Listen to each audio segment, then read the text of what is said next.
Hey,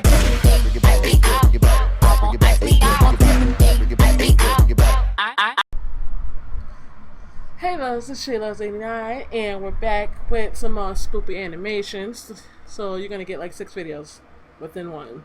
So we're gonna start with Dark and Twisted. Again, I love this channel. My Girlfriend Wants to Kill Me series, season 1, and so far season 2 has been really good. I do play that on my stream, so check that out, twitch.tv/ShayLove89. Now, Shay Love is with the S, like on my YouTube channel, but Shay Love. You know, I stream Crazy Mary. Yes, it's hot in my room, so I'm sweating. You can probably see that on camera, because I know I look shiny because I can see it all up in here. And this light ain't helping. But y'all gonna get a video today. And I don't need my phone going off on me. Fuck you. So we're just gonna go ahead and get started. Oh, the video is actually called Tender Horror Story, and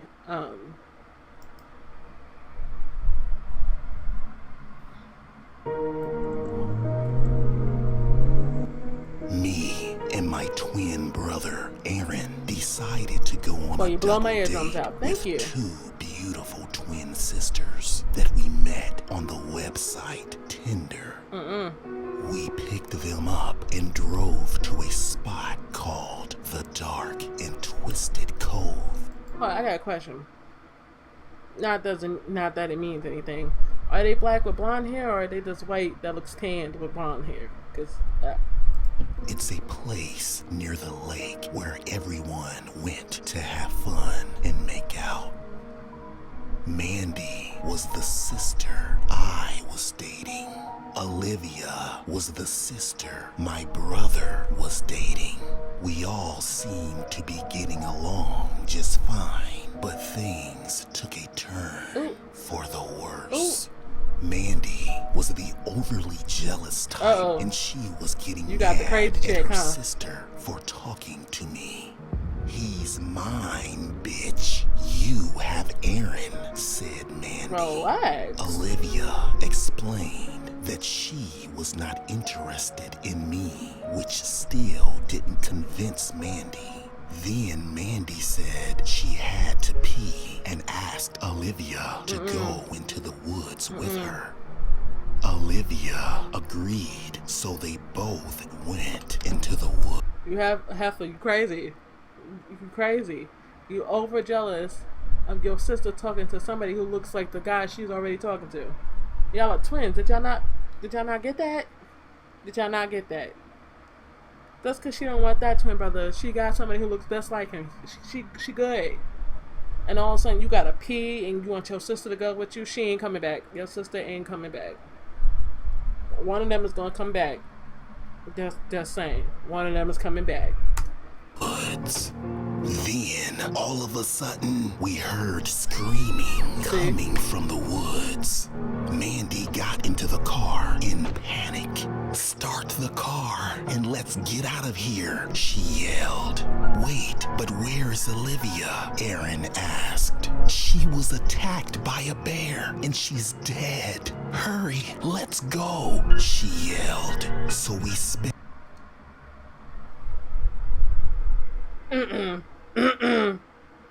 Nope, something ain't sitting right. Something ain't sitting right. Something within my heart, my guts, ain't sitting right with this half of there. Y'all go to the bathroom. I understand y'all in the woods. A bear attack could happen. But y'all just walked out the car. So unless the bear was sitting there chilling at the car and was like, okay, these two heifers are going in that wood right there. Let me go attack them heifers. And you make it out alive? No. No. Something ain't sitting right. Head off and got the hell out of there.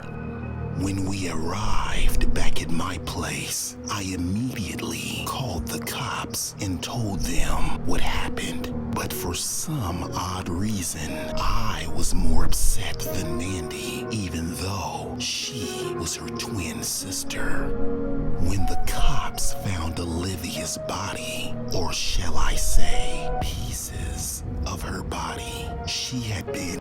Hold up. How? Wait.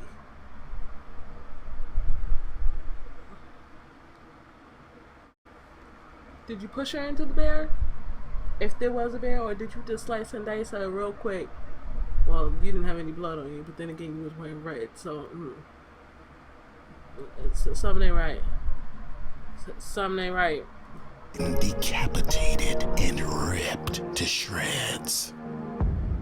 A few weeks had passed, and I had went back to the spot where she was attacked just to leave flowers when I noticed Olivia's phone under a stack of leaves. Something told me to check its files, so I did. I clicked on the video titled "Help Me." It was a video of Mandy turning into some sort of demonic creature and then started attacking Olivia. Olivia must have suspected something and hit I don't mean to be pausing much. I'm sorry. Hold up.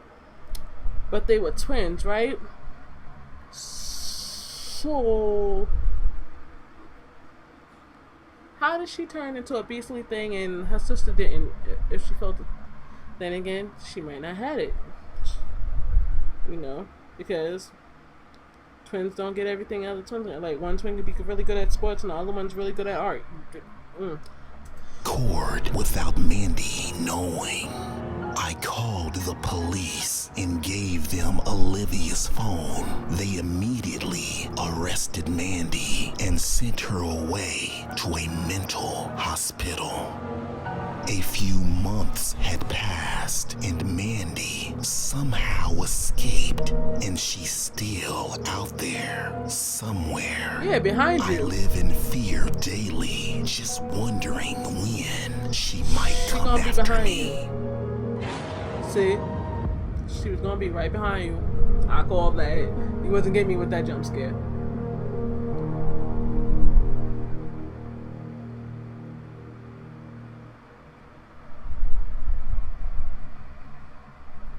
Make sure you subscribe to Snarl. Next video is actually Snarls. So from what I'm seeing on her IG and stuff, is that she has 2 more videos going. I don't know if she's ending the series. I'm not sure. She's not really talking about it. I hope she doesn't, because I really like her videos. I like reacting to these videos, as you're seeing, because mostly my channel is Snarled or Wanzi. And Snarled has helped with my channel out, and as long as I'm also bringing viewers to her channel. So hopefully she does not end this, but if she's moving on to bigger and better things, then, you know, good for her. The video is called My Sister's Friend Lucy. We're just gonna skip this because she's gonna be talking about ghost hunters and stuff, and we're just gonna move on.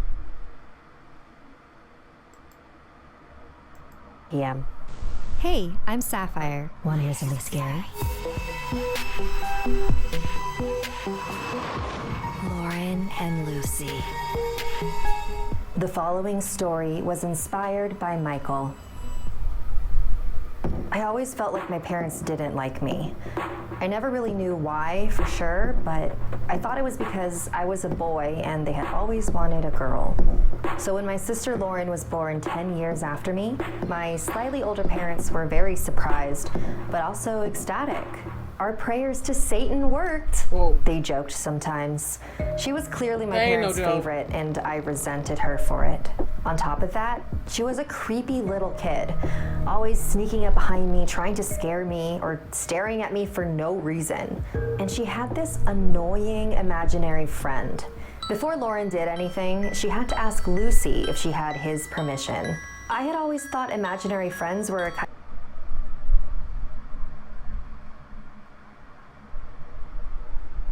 The friend's name is Lucy, and it's a guy. I don't know too many guys named Lucy. Unless it's Lucio or... I don't know too many guys named Lucy, unless it's Lucifer. So, when the parents said, our prayers to, who, it's That's who her imaginary friend is. Who you think she talking to? Kind of coping mechanism for loneliness, but Lucy seemed kind of mean. I thought it was weird that Lauren would create an imaginary friend that seemed so unpleasant. But Lauren was a weird kid. So on her 6th birthday, we visited a very expensive theme park and stayed at the lavish hotel nearby. Like Disney My World. parents pulled out all the stops for this trip. They bought her tons of souvenirs from the gift shop. Hats, shirts, a fancy collectible letter opener and coin, even a giant stuffed animal of Padraic, the theme park mascot. Meanwhile, I turned Sweet 16 at home with no fanfare. Anyway, after our first day at the park, we settled into our rooms. My parents were staying in the room connected to us, and Lauren and I had a room all to ourselves. And Lucy, I guess. I was ready to curl up with my book on my bed. Lauren was on the other side of the room, playing with her brand new toys and mumbling to herself, as usual. I was so focused on my book that I was able to completely tune Lauren out. But not for long. After a few minutes, I could hear her breathing heavily right by my bed. I told her to go away and play on her own, and she did. Then another few minutes went by, and she was right back at my bed. She looked kind of scared, but I was so annoyed that I didn't care. Ugh, can you please just go away? I shouted at her. Her face contorted into a frown as she headed back to her side of the room again. She continued mumbling to herself, even louder this time. 5, 10, maybe 15 minutes had passed, and I was deep in my book. Then I heard Lauren near me again. No, I'm not going to do it. Stop it. No! I looked up from the pages, and she was standing right by my bed again, holding her sharp souvenir letter opener over my head. And then I saw something even more horrifying. I saw what I assumed was Lucy. He was a hideous, scaly humanoid creature hovering behind my sister like a puppet master, controlling a marionette. I could see the pain and... I told y'all. The parents was not joking about that. And it's bringing like tears to my eyes for some reason. Because I got that automatic chill. I told y'all. And I'm going to say this again. I don't know too many guys named Lucy, unless it's demonic. Or, a game character.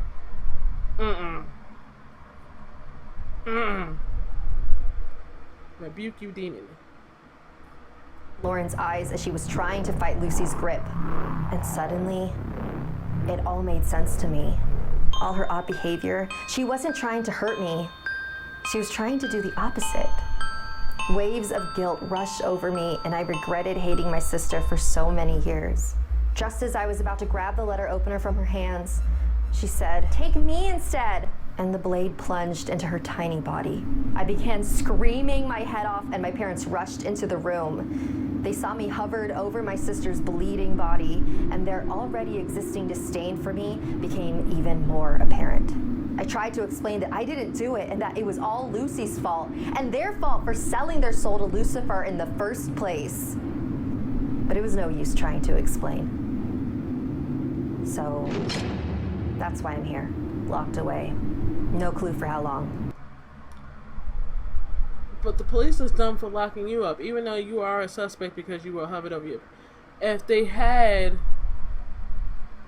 Lucy's DNA was all over the little letter opening. They could have just said that you can tell that she stabbed herself. He didn't do it. The letter opener was nowhere near his hand unless he grabbed it after she stabbed it. Then yeah, it would look like you did it. But her hands was all over that letter opener. So how did he get locked up? My parents never visit. They finally got rid of me, just like I'm pretty sure they always wanted. But they also lost their little girl. And honestly, I'm a little worried that they're gonna try for another one again. Thank you to all of our patrons. If you'd like to join our VIP program, visit patreon.com/snarled. You've heard about neighborhood watch groups, right? Well, get this. The Neighborhood Watch is now an... And if you dare, follow me on social media. Until next time, Sweet dreams. Forget everything you think you know about mobile games, because... So this is, if I'm not mistaken, Wanzi. His story is called True Hide and Seek in the Cemetery. I don't know, y'all are freaking crazy for going on to play hide and seek in the cemetery. I ain't about that life. We ain't about that life. So we just gonna keep it. But also he's advertising a game called Raid. If y'all want to play that, you know, download the app or whatever. I'm not sponsored by them, so yeah. Over 10 million players worldwide have already downloaded the game in just 3 months. Check out the details on... And we're going to get to the story. There you go. I was in my early teenage years during this time. My family and I went on vacation in a village which had a forest rumored to be haunted. There was a cemetery in the forest. It was a little far away from the village, near a lake. We weren't actually supposed to go to that forest, but my cousins thought it would be fun to play hide and seek at night. We were given some rules. We weren't allowed to take our phones or flashlights with us. As planned, we all met in front of our farmhouse at midnight. Me and my younger sister, who was 7 years old at that time, were the youngest out of everyone. So my older cousin decided to help us hide. He was 22 at that time, and he wanted to make... Okay, I know I'm childish and I can be a big kid and whatever. But as a 22-year-old, why are you playing hide and seek in the graveyard with younger kids? Why? Why, sir? Why me, no? Because you's a grown man. You ain't grown, but you're grown. As age-wise, you're a grown man. Sitting there playing hide and seek with these little babies here in a graveyard with no cell phone or a flashlight, because that was a smart move, you idiots. Make sure we didn't get lost. After we chose who was going to be the seeker, we parted ways, trying to find the best hiding spot. My older cousin just wanted to win, so he took us to the cemetery. He said, "She'll obviously be too afraid to enter the cemetery. I think this will be a best hiding spot for us." Although my younger sister kept telling us not to go there, we shut her off, telling her she was just a kid and would make us get caught. To this day, we wish we would have listened to her. As you should have. It was getting darker. It was almost 2 a.m. Then all of a sudden, the cemetery lights went out. My sister's hand tightened around my hand. My cousin was obviously scared too. We could only hear the sound of wind and straight. So on top of that, he scared himself. And he gonna lead y'all into a graveyard? Oh, I would slap the mess out of him. And I was like, see, I would go against his wishes and still bring a cell phone in or a flashlight. Or just use the cell phone as a flashlight. And if we got in trouble, call parents. There you go. Because I'm not gonna listen to some idiot who tells you not to bring a cell phone or a flashlight. And I will listen to that little girl about not going into the graveyard, because children are susceptible to spirits. Hello? Stray dogs barking at the backside of the cemetery. But then we heard digging noises. I still remember that horrifying sound. At a distance, we could see an old man with ruffled hair and dirty clothes digging a grave with his bare hands. He was making hissing noises while he dug. All of us stood there frozen. We didn't know if we should scream or run away. Run away. My cousin held our hands and started to slowly lead us to the entrance, trying not to make any noise. He whispered, "We have to get out of here." My sister was almost on the verge of crying. But to ruin everything, I stepped on a broken branch, making a loud noise. The stranger shot up his head toward our direction, and his lips curved in a creepy smile. "Run!" my cousin yelled, quickly picking up my sister and running away as I followed closely behind them. Thankfully, the man was weak and couldn't run any faster. He stopped at the middle of the cemetery staring at us with his hazel eyes. A few days later, we found out that the man had been caught by the police. He was a criminal who dug up dead bodies, stored drugs in them, and sent them off to other nations to sell drugs. He was caught once, but successfully escaped. If he wasn't so old and weak, I'm afraid that we might have ended up being a couple of dead bodies, too. You think?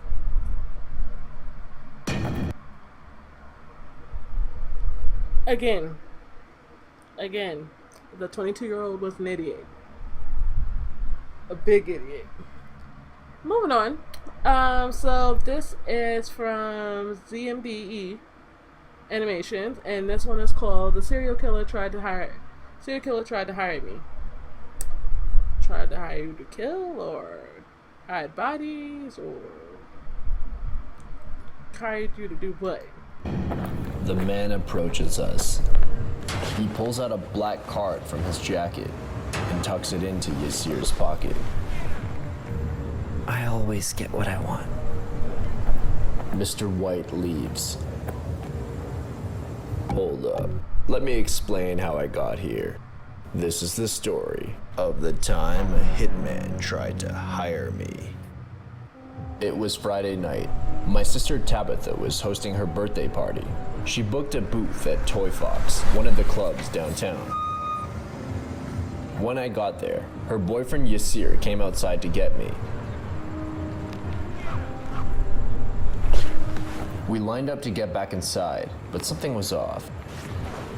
We weren't moving, so we decided to go see what was holding everybody up.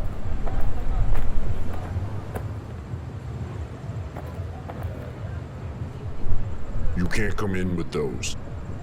With what? Those. Surely, there must be a misunderstanding. The owner personally invited me tonight. I don't care if the president invited you. We have a dress code. Who goes to the club with sandals?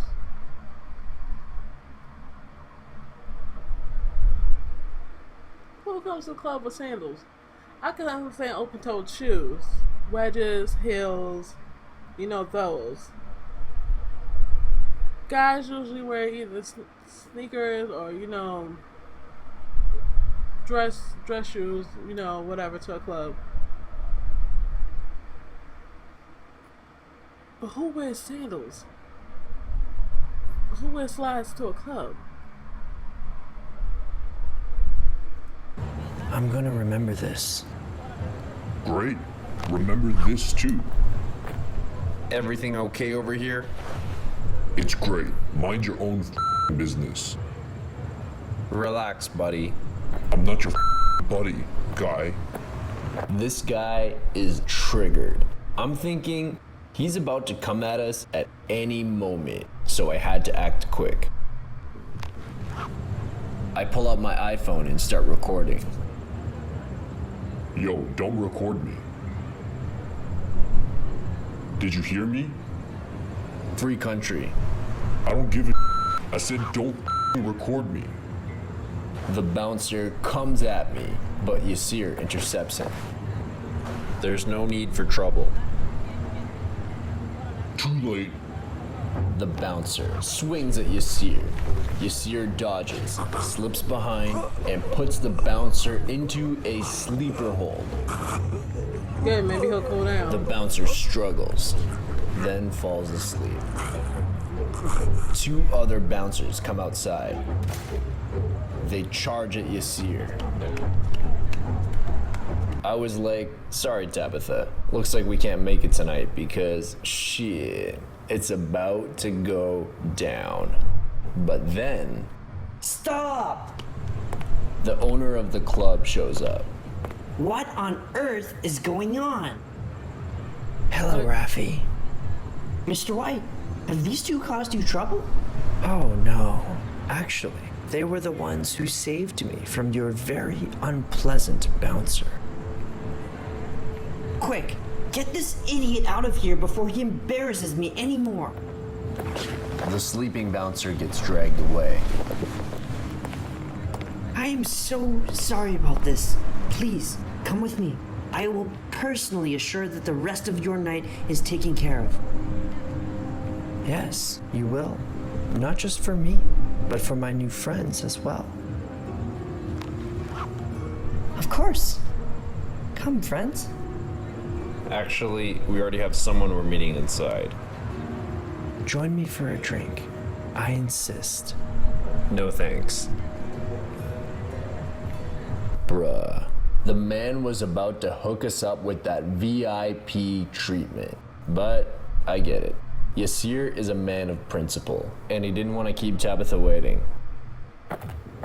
The man approaches us. I'm Mr. White. And you? Yes. Okay, now I put it together. I can see why he would be ready to hire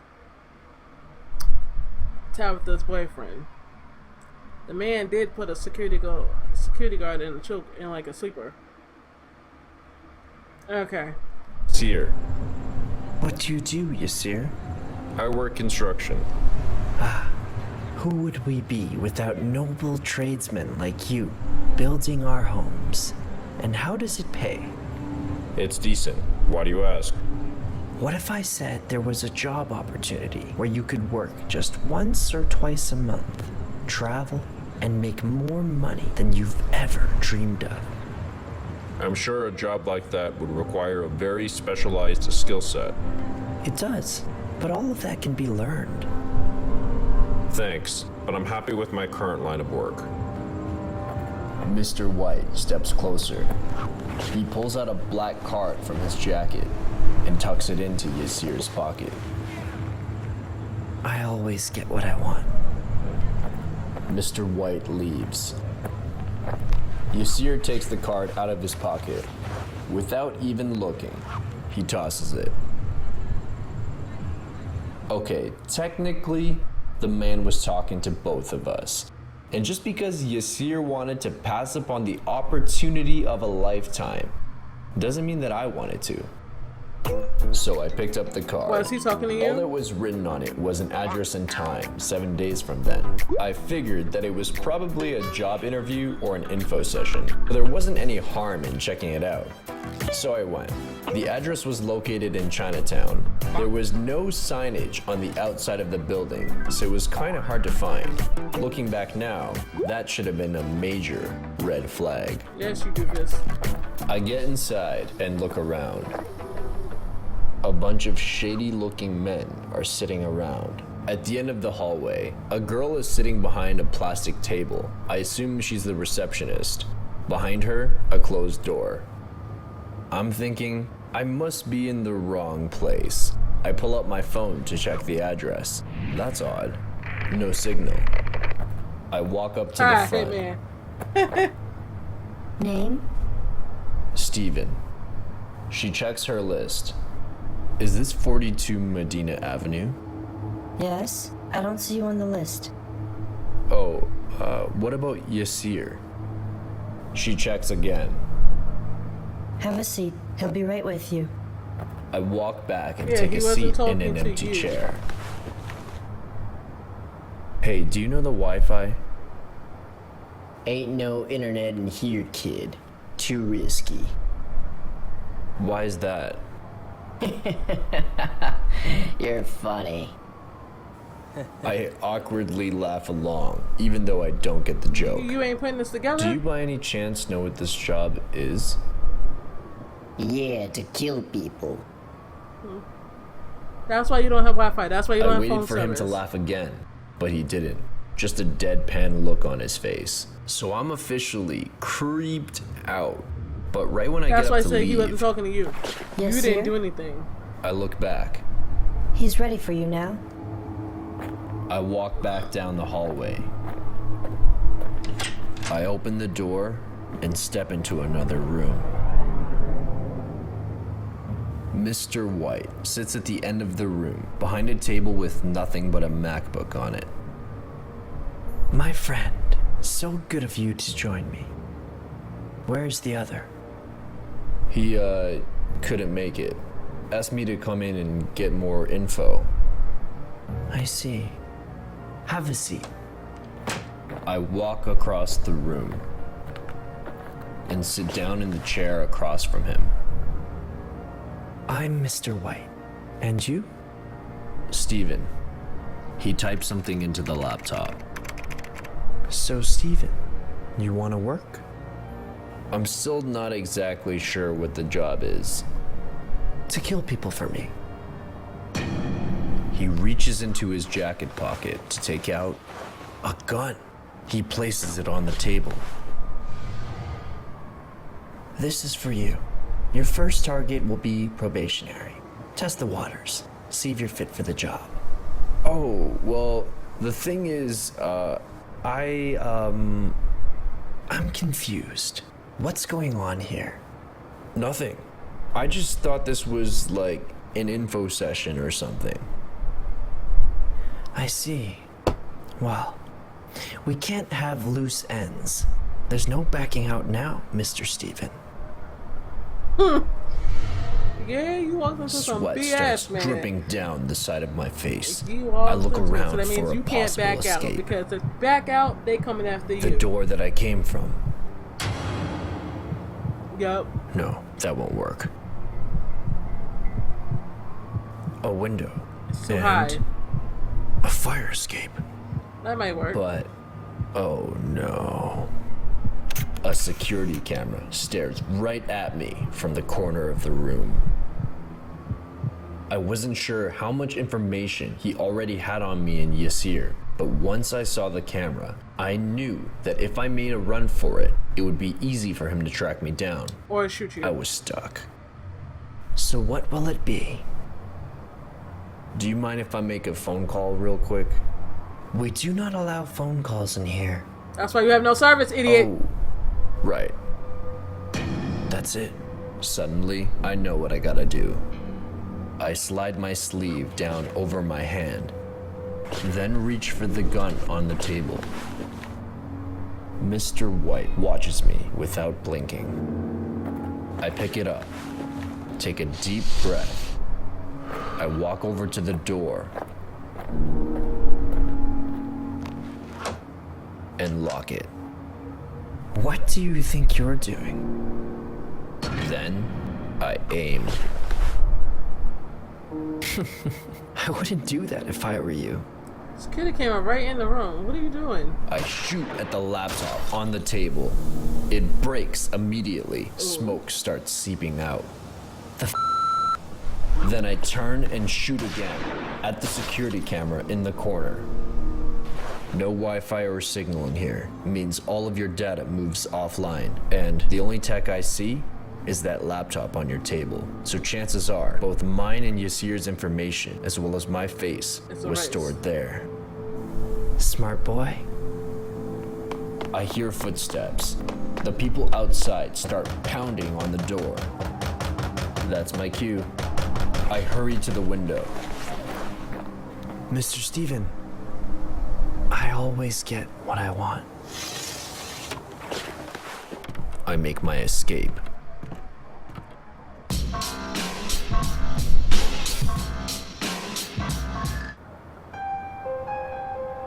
What are you waiting for? Get in here and clean this up. What's that? No. You can't just end the video like that. Who is that? Who that? Okay. So, that was a smart move. Because you could have shot him too. But if you shot him, you would have to shoot the video camera, the security camera, and then you would have to shoot the laptop. So, therefore, nothing pops up. And make your escape before the other hitmans get you. Now, the one I would say, if the hitmans did get in there, the one that would probably get you and still make a clean getaway is the actual hitman from the video game. But you should have figured that out as soon as possible when that other man was telling you what this job was for and wasn't laughing. You should have figured that out when you didn't have no phone service. You should have figured it out when you didn't have no Wi-Fi. You should have figured it out when the building had no freaking signs on it.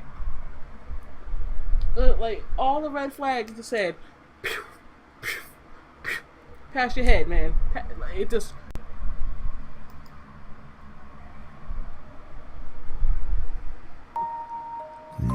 this another So this story now is called Digital by Scary Stories Animated. And we're gonna get started. strange story? Subscribe and hit the bell. Sit back and get comfortable. I have a few stories to share with you. When I met Jeremy, he was a mess. An endearing mess. In truth, he was basically a hoarder, with mounds of hardcover books where furniture should go, and shoeboxes full of photos from family reunions he hadn't especially enjoyed. He just couldn't part with things, which was sweet in a way, but obnoxious as hell whenever we tried moving from one apartment to another and had to spend a full week repacking his ridiculous DVD collection. We got older and got married, and this stuff just kept growing and growing until eventually it became a problem we couldn't ignore anymore. We had a baby, a beautiful boy named Harrison, and the towers of stuff became too stressful for me. Our home was dangerous, and I was scared. Jeremy understood. He's always been empathetic and kind, just flawed in this one silly way. Still, I admit I was surprised that first day when Harrison and I came back from the park and there was a noticeable gap in the corner of the house. "Where are your CDs?" I asked. Digitalize them, said Jeremy, beaming ear to ear. Stacks and piles of mountains of old CDs reduced to invisible data. "I'll do the books next," he said. He did, and suddenly it felt like our house was twice as big. It felt almost empty. I never thought to ask about the process. Frankly, I wasn't interested. But the results were incredible. Bit by bit, Jeremy pared down our lives, reducing the physical with the digital. We weren't cramped anymore. You're sure you're not digital? We were practically Spartan, torn down to the bare essentials, and everything captured under glass, just a button press away. But then one day, I came home and there was an odd quiet in the house. It took me a moment to realize what was missing. "Honey, where's Harrison?" I'll always remember Jeremy's face then. He looked so proud and so serene, like he understood something no one else could or ever would. Rather than respond, he held up a tablet. I thought he was showing me a video at first. It was Harrison on a blanket in a bright room, smiling and laughing. But I didn't recognize the blanket or the room, and Harrison seemed to flicker and stutter like he was buffering. "Pretty great, right?" said Jeremy. How do you digitalize a baby? How do you... Get off your computer, because obviously you're addicted and something's wrong with you. Get off your computer. And lady, you should have been left him. Just saying. "Barely takes up any space this way." You'd think I would have killed Jeremy then. I wanted to. I really did. But something held me back. I guess it was maternal instinct. Instead, we made a deal. And honestly, it's not so bad down here. At least. Okay. Alright. So, you digitalized, you wanted to be digitalized to be with your baby.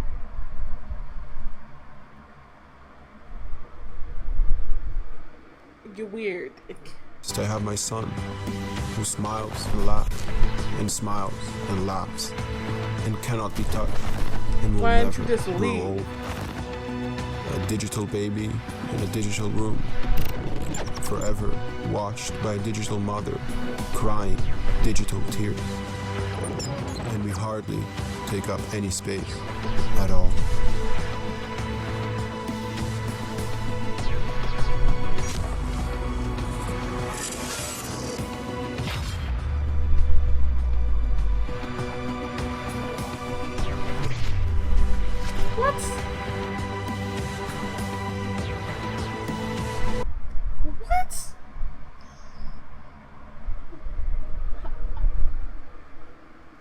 You know what? Moving on.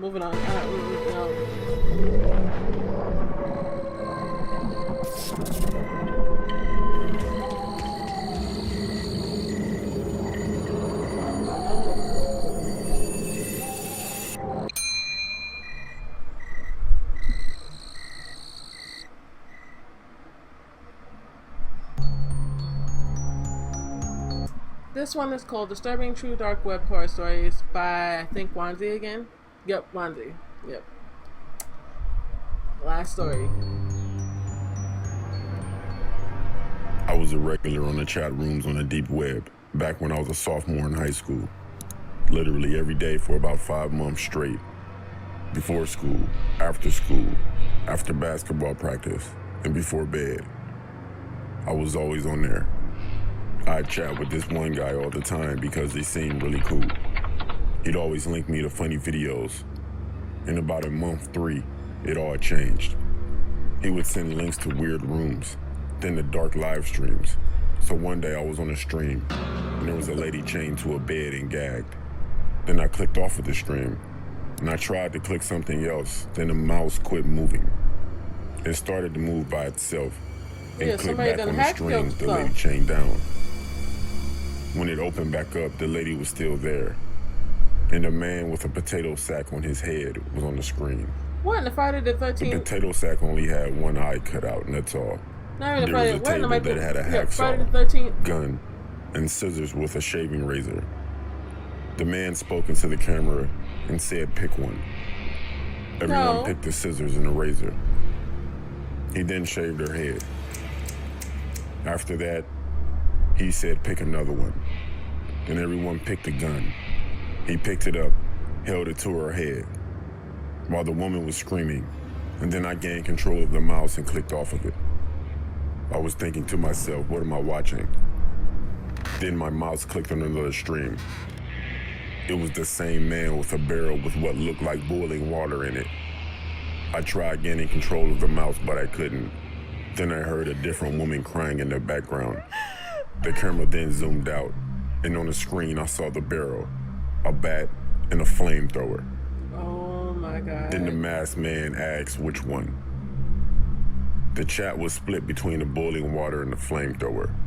The man then said, "I'll use both then." He rolled the crying woman into the side of the camera, turned the flamethrower on, and aimed it at the barrel. At this point, he had her chained to the wheelchair. Yo, that's not The water in the tub was boiling out of control. She started kicking and screaming even more. Oh my The man God. called another guy in the room. They unchained her, picked her up, and threw her toward the barrel. The screen then went black, but I could clearly hear the woman screaming and splashing. For about 2 minutes, that's all I heard. Then it Why are you stopped. still watching this? Unplug your The screen computer. then came back and it was focused on the barrel. The two men just stood there, staring at the camera, breathing heavily. And that woman, I don't know how to explain it, but it was a terrible sight. Then the stream ended. I closed out of everything, and I sat there in silence for a while. Honestly, that wasn't my last time on the dark web because I honestly enjoyed it. There are a lot of people out there like me, more than you think. Be careful about going on the deep or the dark web. Yes, you idiot, because it could be you. What the flying... Alrighty. This man likes obviously seeing other people in pain. You're masochist, but still.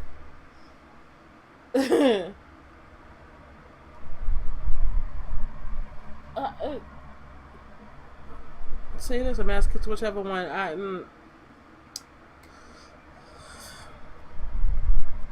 Turn your computer off. You don't know if these people are actually watching you on there. So the fact that you're watching these women get tortured and stuff, that could be you on one of those streams. You're freaking crazy. That was crazy. Oh, Lord have mercy. Anyway, if you like the video, give the video a like, hit that notification bell, subscribe to me, subscribe to the people I will put in the description below. Check out the original video if you want to see it for yourself. That's You want to see it again for yourself? That's up to you. Check out Dark and Twisted, My Girlfriend Wants to Kill Me series. Check out Snarl's podcast. Just check out everybody that I just that I showed video. Vonji's great.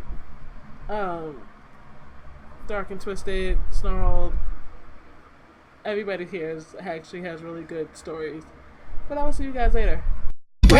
This sound like what? This sound like what? This sound like what? This sound like what? This sound like what? This sound like what? This sound like what? This